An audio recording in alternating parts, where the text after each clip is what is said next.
Lucas Kapitulo 6. Apan sultihan ko kamo nga namati kanako. Higugmaan ninyo ang inyong mga kaaway, ug buhata ang maayo alang niadtong nagdumot kaninyo. Panalangini ang mutunglo kaninyo, ug pag-ampo kamo alang sa nagdaog-daog kaninyo. Kung may musagpa sa inyong aping, ipasagpa usab ang pikas. Ug kung adunay mo ilog sa inyong kuko, ihatag usab ang inyong sinina. Patagin ninyo ang tanan nga mangayo, ug kung may mukuha sa inyong butang, ayaw na kinigbawia. Buhata ngadto sa mga tao, ang gusto ninyo nga buhaton nila, nganha kaninyo.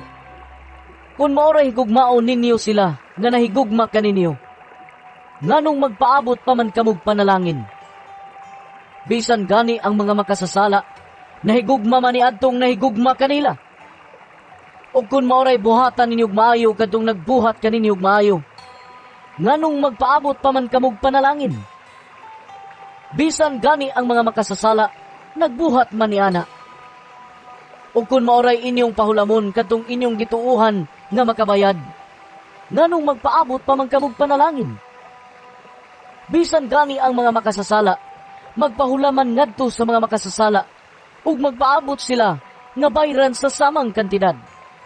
Higugmaahin o ninyo ang inyong mga kaaway, ug buhata ang maayong ngadto kanila.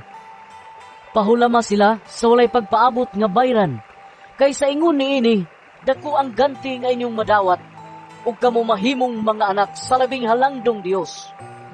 Kay siya maayo ngadto sa mga dili mapasalamaton, ingon man sa mga dautan. Busa, pag maluluyon kamo, sama nga maluluyon ang inyong amahan. Ayaw kamo paghukom sa inyong isig katao, ug kamo dili hukman sa Dios. Ayaw pakasad ang uban, ug kamo dili pakasadon. Pasaylua sila, ug kamo pasayluon usab. Panghatag kamo sa inyong isig katao, ug kamo hatagan. Madawat ninyo ang hustong takos, ug sobra pagani nga mag-awas kini. Ang sudlanan nga inyong gamiton alang sa uban, mausap ang gamiton alang kanini.